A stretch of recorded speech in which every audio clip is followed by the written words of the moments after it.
Good afternoon. I am calling the Human Resources Committee to order on Monday, August 9th. It's 4:30. We have a quorum present in council. And we will start with number 1, approval of the 6/14/2021 minutes. They're in your packet. Any questions or concerns? If not, I'll take a motion to accept. I'll make that motion. Thank you. Motion by Herbst. Second by Mertens. All in favor say aye. Aye. Aye, and that passes unanimously. Human Resources report for July. Find my microphone. We've got the report in the packet. I don't know if there's any questions.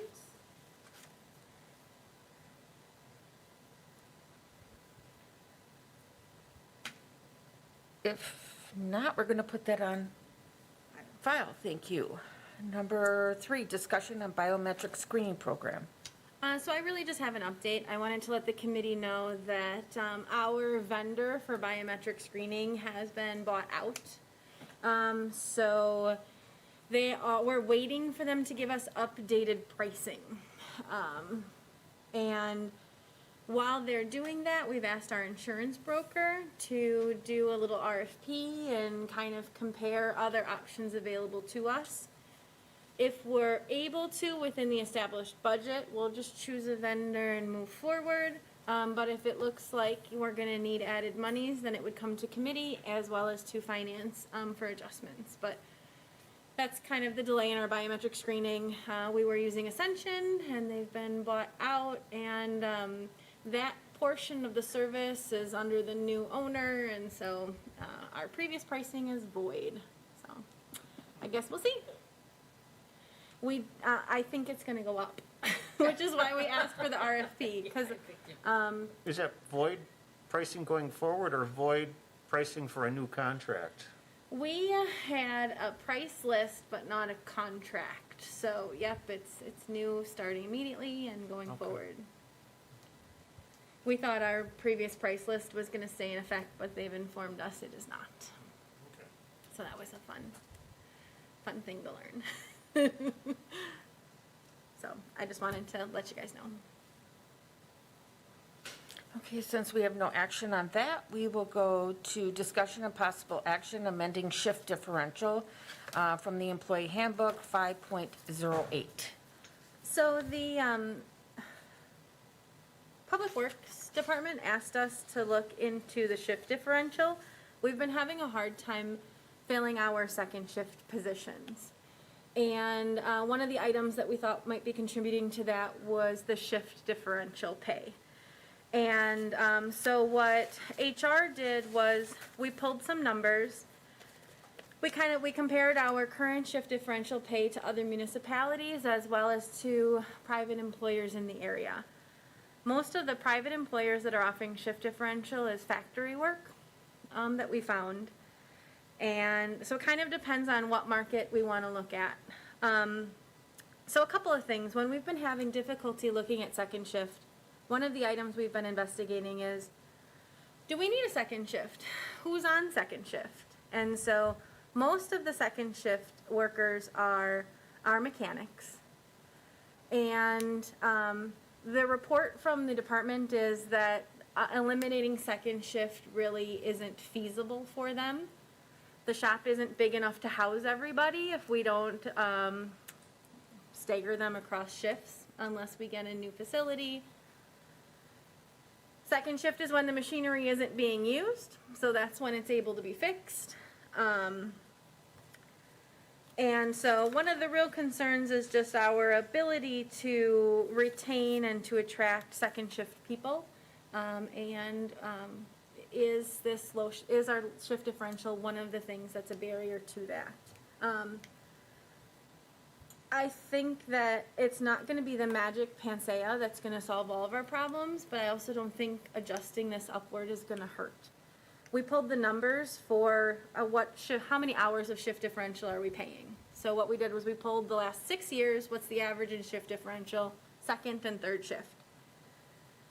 It's about 76,000 hours for second shift and a little over 5,000 hours for first shift. So we're not talking about a lot of hours, or a big expense if we increase this.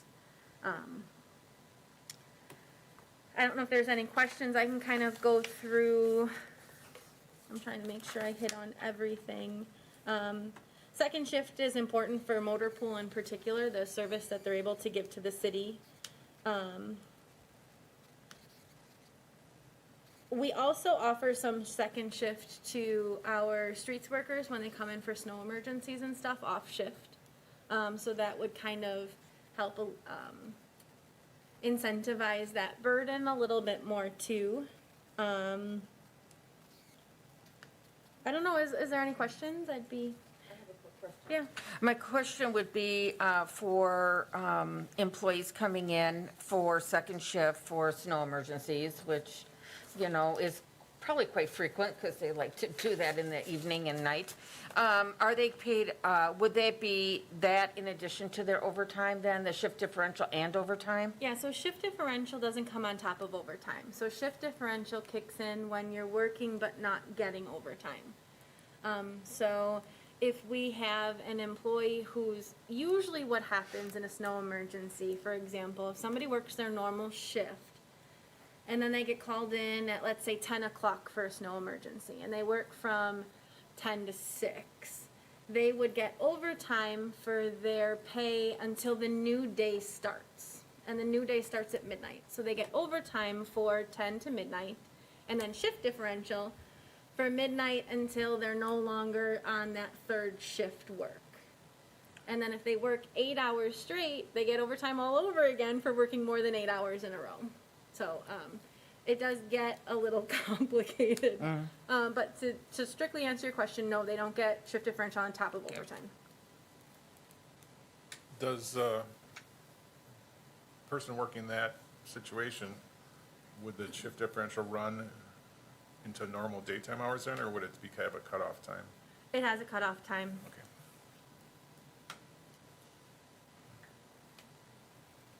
So currently we're offering 45 cents an hour for shift differential For second shift. for second shift.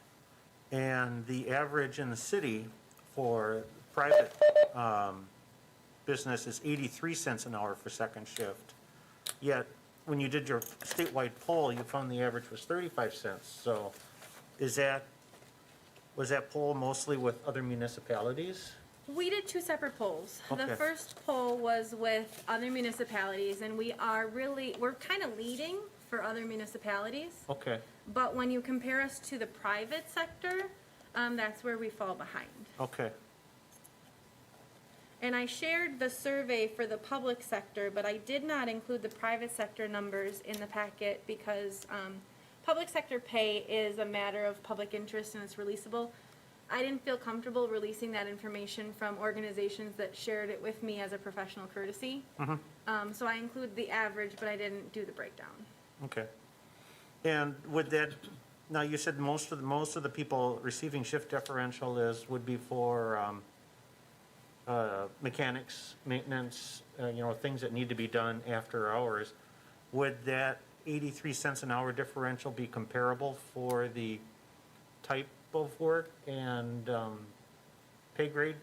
So when we look, for most municipalities, yes. When we're looking at comparing to the private employers don't clear streets. So obviously we couldn't find comparables for that. It was mostly second and third shift factory type work, but I would have to assume that also included their mechanicking, although we didn't specifically get that confirmed. Sure, okay. They just gave us across their board shift differentials. But I'd be surprised if the factories didn't have second shift mechanics running. Sure, oh, yeah, no, absolutely. I would say that when we talk to mechanics and we're hiring them, the second shift is an issue that comes up when we're hiring. And based on the department's feedback that second shift truly is necessary, I think the more attractive we can make that work, the better off our recruiting would be. I would think a lot of mechanics, like if you're working, say in a garage or even one of these large, large equipment mechanics, that's mostly 9 to 5. So it's, because, they can, if you're in private enterprise, you can take a machine offline, but, yeah. From what I hear, when we're talking about like vehicle mechanicing, a lot of the way that the work is charged is piecework. So I imagine, I don't know how shift differential would come into play with that, to okay. be honest. Okay, But, so that's cost out based on the job. yeah. Okay. Interesting. What is the estimated cost increase overall, say on a year's time? Have you done that? It would depend on what you wanted to do to increase the shift differential.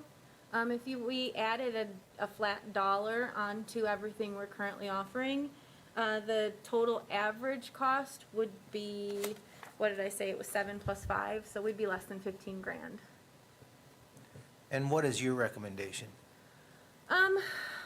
I would recommend that we consider increasing this.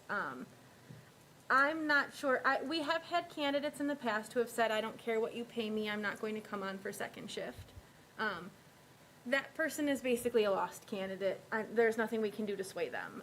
But I do think that, like I said earlier, the more attractive we can make second shift, it can't hurt our recruitment efforts. And mechanics in particular are one of the jobs that we're really struggling getting people. And I think we need to try to put some changes in place to make improvements there.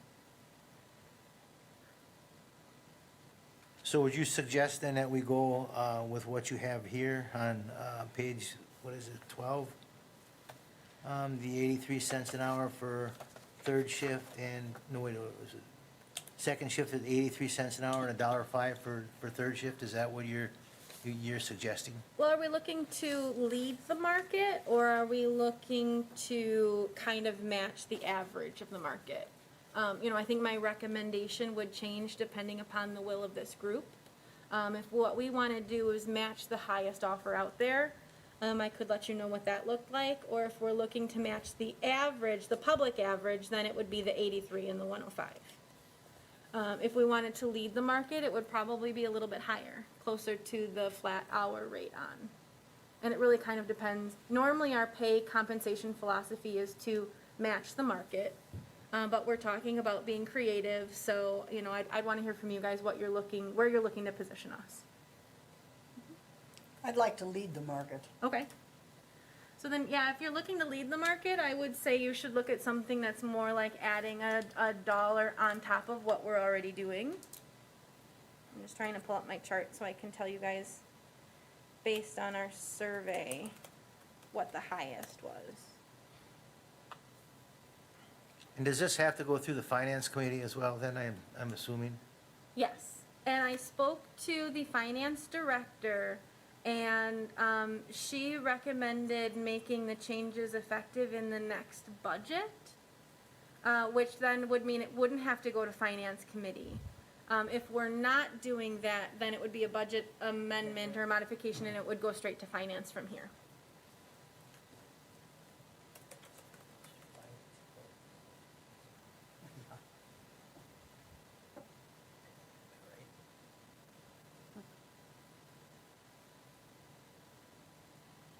Bear with me while I'm looking up that shift differential survey here. I apologize, I should have just had it open.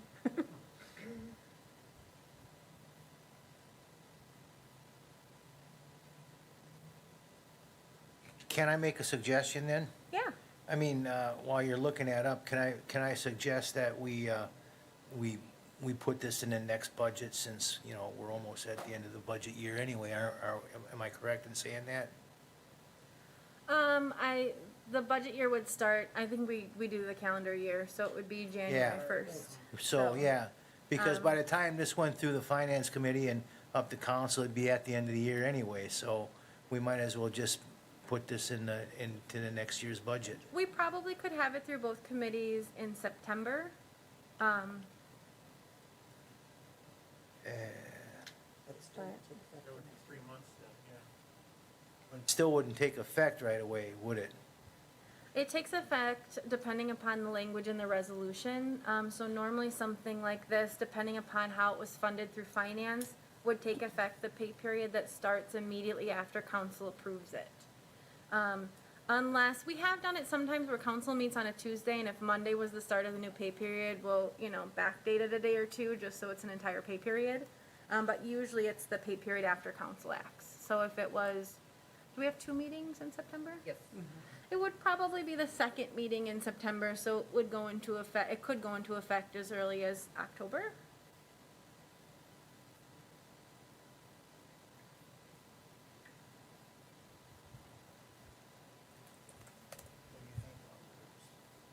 I think it's a good idea.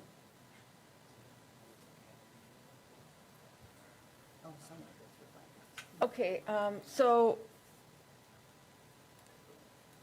what are you looking up? I forgot. I was trying to, let you guys know when we did our public survey, oh, and actually, I know why I can't find it, I'm looking up, came from a different staff person.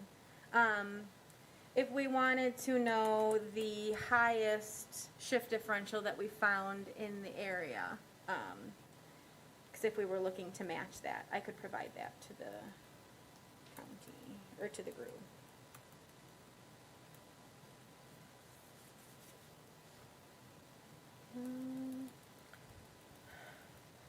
Okay, here we go.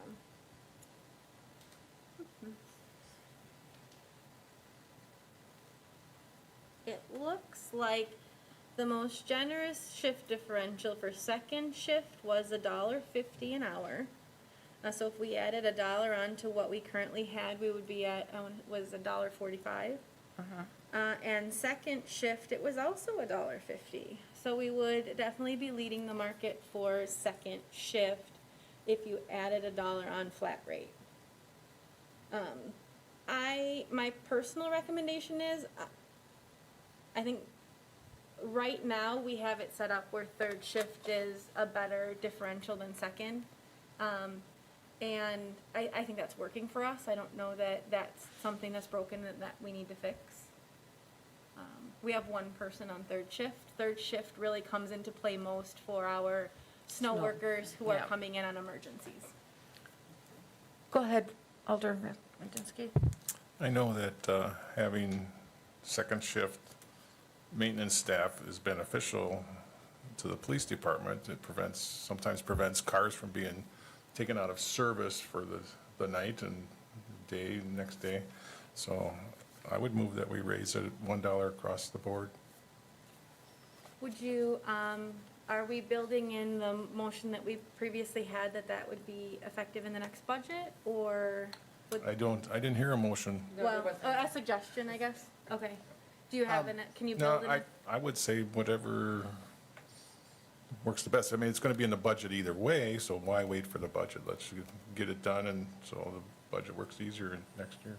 Okay, so the motion would be to increase shift differentials by $1 an hour, effective, when passed by council. Yes. Do you need a second to discuss? We would need a second to discuss that motion. Okay, I will second for the purpose of discussion. Thank you. I honestly, I'm all for this, but I honestly think that this is gonna have a hard time going through the finance committee. And so I would just as soon, just have this budgeted and be done with. I mean, it's only, it's a couple months, I understand that, but I'm sorry, I have a bad feeling about this going through the finance committee. Did you Thank want to you. move to amend the, or no? Okay, sorry. Sorry. Sorry. I have to get control of my staff here, okay? Alderman Wodzinski, go ahead. Well, if it fails finance, could it be changed to go to the budget then after that? They could, finance could say, we can't find the budgeting, we will put it for the budget meeting. They could do that, yes. That is an option for them. They can, So that would give us two avenues. yes, yes. Either way. And then it still would go to council either as a budget mod or that they would say, our recommendation, this will go to council either way. If finance will decide, well, yes, we have the budgetary thing, if this approves here, Eric and Mary Ann and everybody gets together, and if they have it in the budget, then it goes through finance. Finance will decide, our recommendation is we, do it now, or we'll do it next budget. So that's how that would work. Anybody else? So, in other words, you would address it to the finance committee, we can either do this now, or we're gonna do this later, or you can either work with us or work. Well, they would make a recommendation to council. So they would recommend that, it could come back, finance could say, we can't find the money this year. We recommend it to be done in the next budget. Or they could say, yes, this looks like we could get the money this year, and we'll do it and then budget again next year. So whatever they recommend would be a recommendation from them, and then it'll go to council. And council will have the final say of which way to go. Okay. I understand, but I don't like it. Go ahead. I guess I'm leaning towards making this effective next budget year, because that gives us a better chance to kind of study what the fiscal impact is.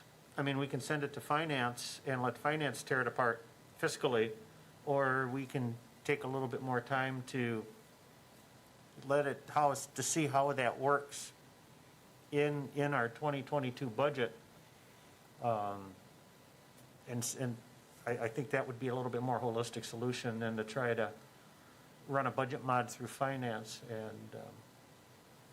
and then do that process all over again for next, to try to get it into next year's budget. I might be putting the cart above in front of the horse, thinking of the financial aspect of it while Right. while we're sitting here today thinking of Right. the HR aspect of it. But I would almost prefer to wait for the next budget term to see something like this. Go ahead.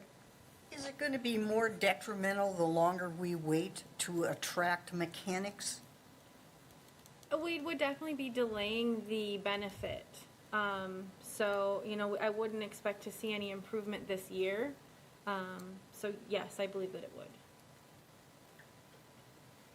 would. I would like to see what happens at the other committee. So that's why I kind of made that motion the way it was. Okay. You wanted to say something? Go ahead. Yeah, is our, just looking at our compensation package for mechanics, because that sounds like this is where the sticking point is for the differential. Is our base compensation, is that adequate? Is that on par with what other mechanics in the workforce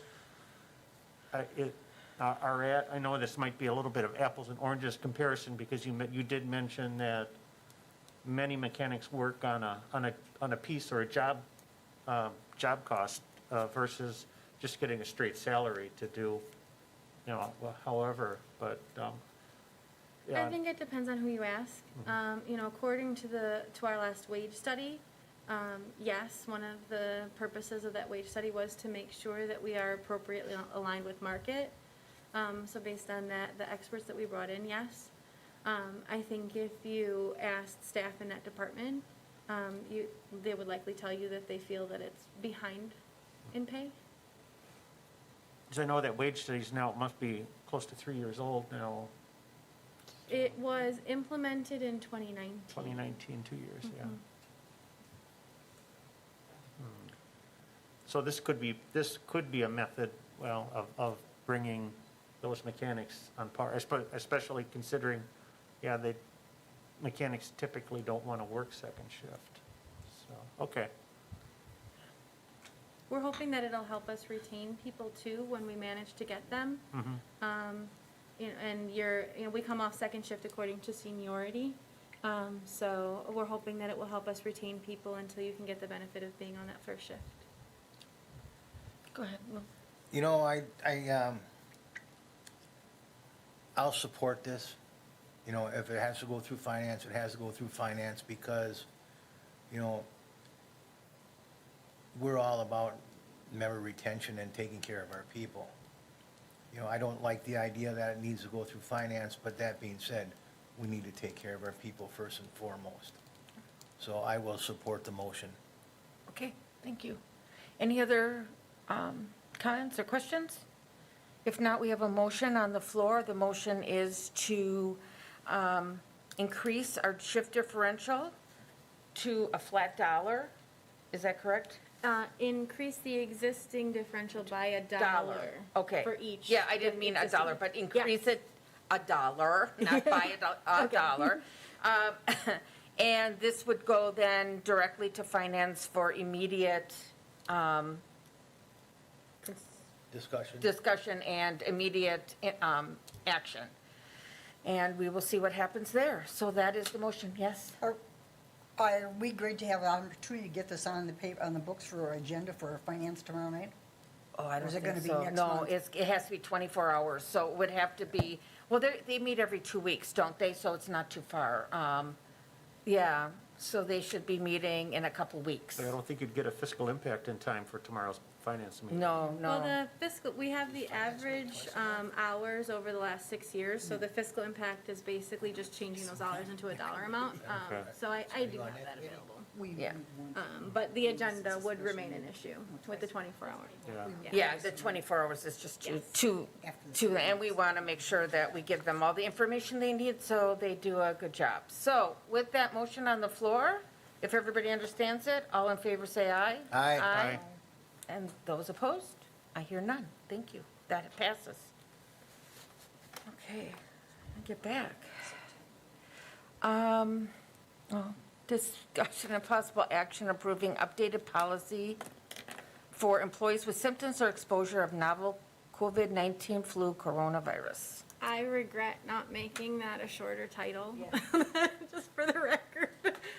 We took the swine flu policy and we just switched swine flu with COVID, and this has lasted a lot longer. So this policy update has continued to come by the body. HR committee has the ability to update this policy as it comes up, but then it's supposed to come to committee as soon as possible after we make those updates. So we are responding to the most recent changes in the CDC. The policy as it currently exists requires employees to follow CDC recommendations. And that's pretty much been our stance policy-wise throughout the duration of the current pandemic. With the recent CDC changes, people are now recommended to wear masks indoors regardless of vaccination status. And so we discussed this topic at a recent directors meeting, and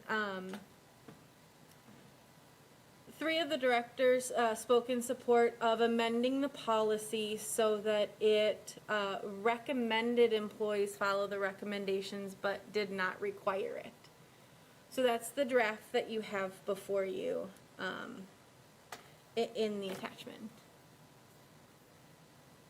If I had to make a recommendation as an HR professional, there are some, well, I guess I can walk you through. The reason why that was supported by the department directors was there are enforcement difficulties. Previously, we didn't really have the ability to, we really don't want to write people up for violating this policy, for lack of a better word. Also, just the pure amount of resources and staff time that enforcement took. It was a heavy burden on our management staff. Mask requirements were quite unpopular, which led to that burden. There's also concern with the morale impact for individuals who were demasked returning to masks. Some of the concerns with following the recommended changes would be we'd be deviating from the advice of the health authorities. And so that means that we now have to legally defend that advice, whereas before, if you wanted to argue about being in masks, it wasn't being defended by the city, that would have been something that would have had to have been defended by the health authorities who are making those recommendations. We also have a higher amount of risk for liability and negligence complaints that come with that deviation. So, yeah. But in this here, it says requires, it don't say recommends. You know, you said, The draft? yes. The in- I don't, I'm looking at page 14, I believe it is. I think, are you talking about the quarantine? No, in the Human Resource Committee packet here, it's the last page, page 15 or, My packet stops at the staff memo. Yeah. It is page 14.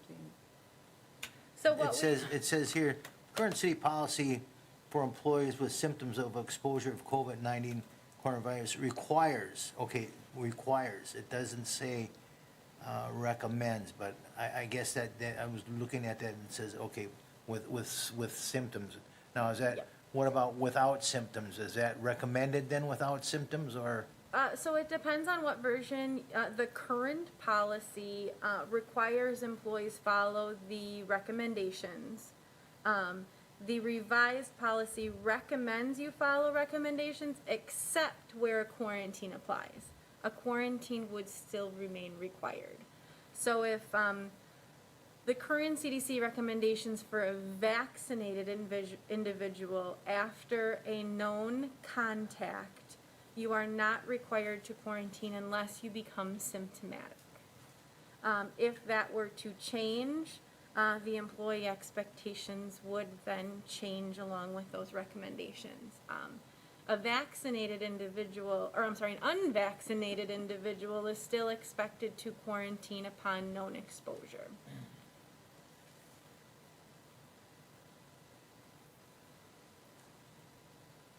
And the quarantine obligations really don't change policy to policy. It's the other recommendations that would potentially be subject to change depending upon whether the revised policy is approved today or not.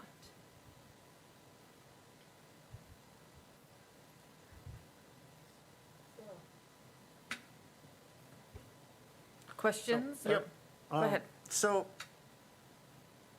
I'm assuming by your guidance here that, or by your statements here, that if we don't follow the guidance of the health department, we could be negligent if somebody were to contract, say, COVID, and it could be traced back to being in a city property. We would have a weakened defense against those negligence complaints. Whether we would be determined to be negligent or not would be very case by case determined by the courts. So, I wouldn't say that absolutely not passing this policy would cause us to be negligent. We don't want that to enter into the public record, an admittance of Yeah. guilt. But we would have a weakened defense against those types of complaints. Historically, it has proved quite difficult to trace exposures. So that would weigh in the city's benefit in Okay. those cases. But if we were to post a notice, or, if everybody was aware in the handbook change of the recommendations, I guess I see how, I'm not an attorney, so I don't see how that would affect our liability but.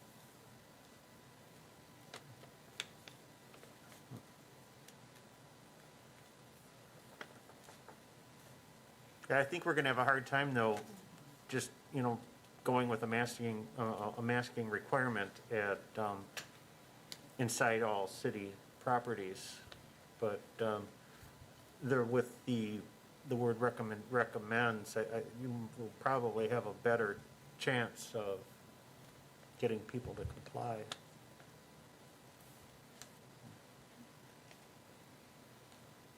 Yeah, so any action we take tonight would affect employees indoors.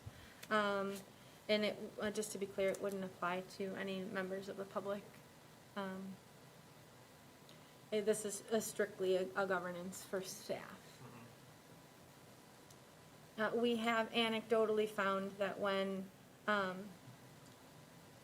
so with the last revision, we required employees follow the CDC recommendations, but we did not require any proof. So the previous CDC recommendations were if you're vaccinated, you can get out of your mask. But we said we weren't going to make anybody prove or even state whether or not they were vaccinated. And based on, I mean, everybody came out of masks. We had a handful of employees that stayed in the masks. So anecdotally, I would say that I think our compliance decreased.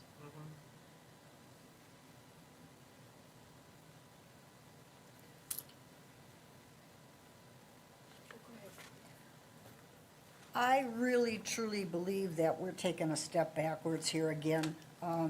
I think we're definitely going to impact the morale. My morale is going to be impacted. I agree with the lack of ability to enforce. And I mean, I sit here and say, oh boy, big deal, I complied, I got my vaccinations. So why did I bother? I still got to wear a stinking mask. I just feel that this is, I don't know, I have a problem with supporting this and with going ahead and making these changes. I just think the employees went through enough depression, so to speak, for months or for a year that we went through this. I just hate to see us going backwards and going through that again. I think it should be a person's own decision whether to mask or not to mask. And just for clarity purposes, just like this wouldn't apply to staff, it wouldn't apply to electeds. Not that The fact that it applies to anybody is a step backwards. You can say that. So can, The fact that it applies to anybody, it's a step backwards. I just want to make sure that we're aware of what this policy would right, have I authority want over. this, that was exactly my thing. I think we have to clear up because this is kind of muddled of what our policy is now and what this difference putting forward would mean, so. Okay, so current policy, employees are required to follow CDC recommendations, all CDC recommendations. So current policy is that everybody, per the CDC, has to be masked indoors.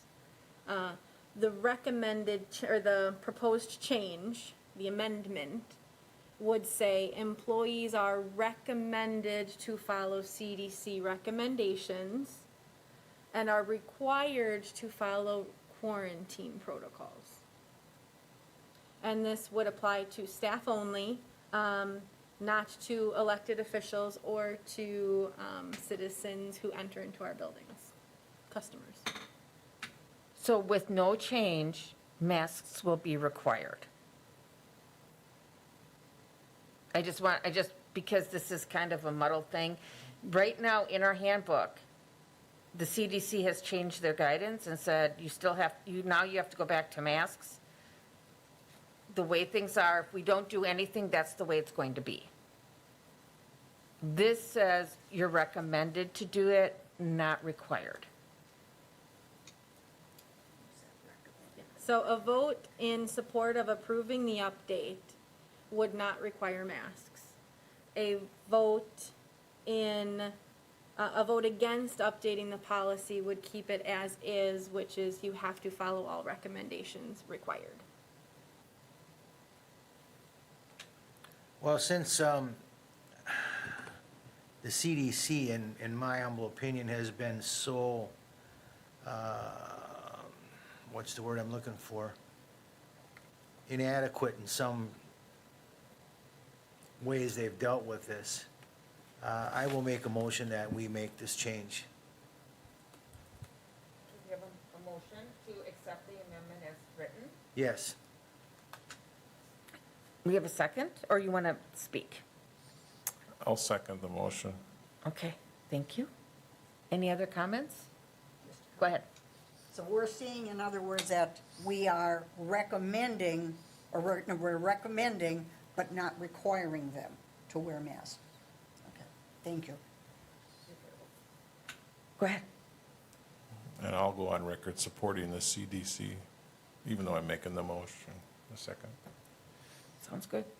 We did reach out to some other municipalities, and I did just a quick chart of kind of what other places are doing. Beloit and Milwaukee are, the federal government, the VA, and the Department of Defense are requiring masks. Madison is requiring masks unless proof of vaccine is provided. Eau Claire is requiring mandatory COVID testing, but isn't requiring masks. They also incentivized vaccines. And I just saw an article today that says the Pentagon is now mandating vaccines for all troops. Yeah, So that's kind of my down, I'll continue to keep track of this, but this is what I've got so far. perfect. Okay. If there's no other questions or concerns, we have a motion to pass, accept and pass the amendment as written. All in favor, say aye. Aye. Aye. And that passes. Any nay? Sorry. Okay. This passes 4-1.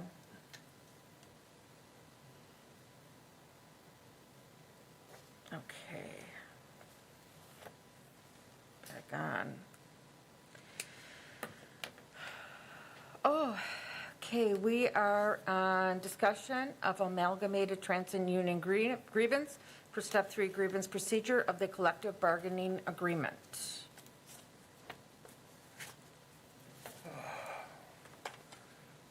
Is this on? This on? Yep, it's on. All right, for those of you that don't remember me, I'm Troy Hanson, I'm the president of the ATU. Justin Fisher was unable to make it tonight. He had some other obligations to take care of. Let me start by saying this is my least favorite part of what I do.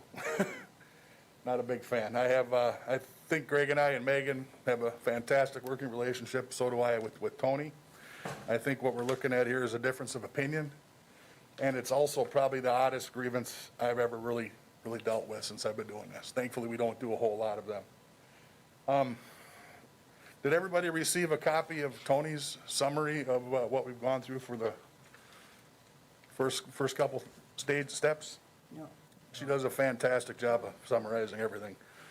So there's not really a, We did not, we could not pull it up in our packets, I couldn't. You got a separate email from Jennifer Cannonberg for a closed session packet? Yep, and I could not pull that up, thank you.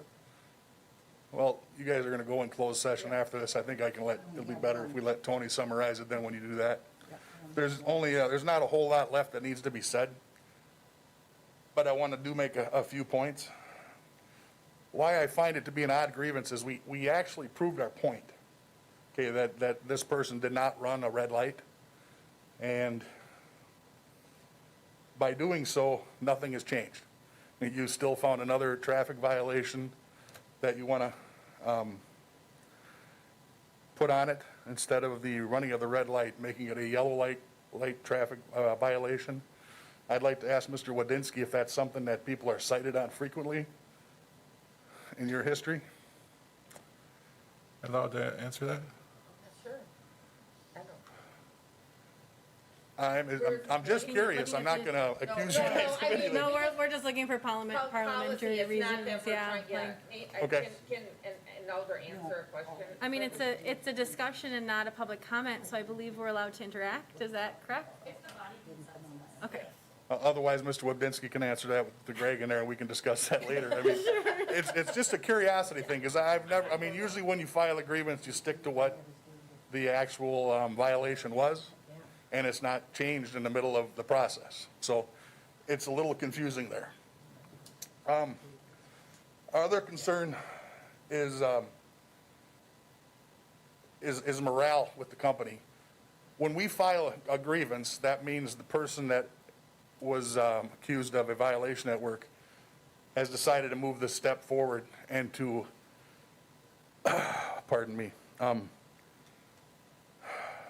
he wants to get it stricken from his record. So once that happens, the ATU owns the grievance. So it's public knowledge. Everybody all our members that are in good standing are allowed to know what is going on. So what this has done is it's really hurt morale. we're concerned about what's going to happen in the future moving forward if the implementation of the video ride checks is is implemented. During the course of a day, serious violations like running of a yellow light, which we don't take very serious, that don't think that's a serious violation, occur constantly. Running a yellow light, in our opinion, is equivalent of going 27, 28 miles an hour. Or we're going to be written up for going 2 miles an hour over the speed limit. Our job would be nearly impossible to do if that were the case. What we do also has built-in traffic violations as far as industry standards. When you make a left-hand turn into a 2-lane road, you assume the right-hand lane immediately, which is a traffic violation. So we're concerned about that because during a half an hour, we can have multiple traffic violations, and we're worried about being written up and being disciplined for these things during a video ride check, which has never been done in the history of me being there. I mean, usually when video surveillance is pulled, it's because of a complaint, and then video is checked to find out why this had happened. And now they're considering doing video ride checks instead of riding the bus and watching us do our job. So that is pretty much the biggest consideration we have, concern we have moving forward. As far as the grievance in front of us, Mr. Fisher would like to speak in front of our membership next month for possibly moving this forward on from here. So I really guess I have nothing else to add. If there's questions you'd like to ask, I'll answer them, but. All right, thank you for your time. Thank you. Okay, so now we have closed sessions, yes. And actually, should we do both? Yes. Okay, so we have 2 closed sessions, and we have 2 closed session language on number 7 and number 8 that needs to be read before we go into closed session. So who is going to be my volunteer to read one or both? I'll read. I'll Thank you. start you off. Thank you. All right. All right, I make a motion, we go into closed session pursuant to 19.85, sub 1, sub C, considering employment, promotion, compensation, or performance evaluation data of any public employee over which the governmental body has jurisdiction or exercises responsibility, and 19.851-F, considering financial, medical, social, or personal histories or disciplinary data of specific persons, preliminary consideration of or specific personnel problems, or the investigation or charges against specific persons were par. B, applies which, if discussed in public, would likely to have a substantial adverse effect upon the reputation of any person referred to in such histories or date or involved in such programs or investigations for the purpose of considering ATU Local 1168 union grievance regarding an employee termination. Okay. Closed session pursuant to 19.851F, considering financial, medical, social, or personal histories of specific persons in which, if discussed in public, would likely to have a substantial adverse effect on the reputation of any person referred to in such histories or data for the purposes of considering leave or absence requests exceeding 30 days for one employee. Can I have a second for number 7? I'll second that. Thank you. And then we'll need a second for number 8, and we have a second from Mr. Wadinsky. Okay, for number 7, I will do roll call, and then I'll do a separate one for number 8. Number 7 is Wadinsky, Aye. Martins. Larson, Here. Herbst. Aye. And I'm aye as well. And now we'll take a roll call vote for number 8. Wadinsky, Aye. Martins. Larson, Aye. and Herbst. Aye. And I'm aye as well. We will reconvene in open session. We are now considered in closed. Thank you.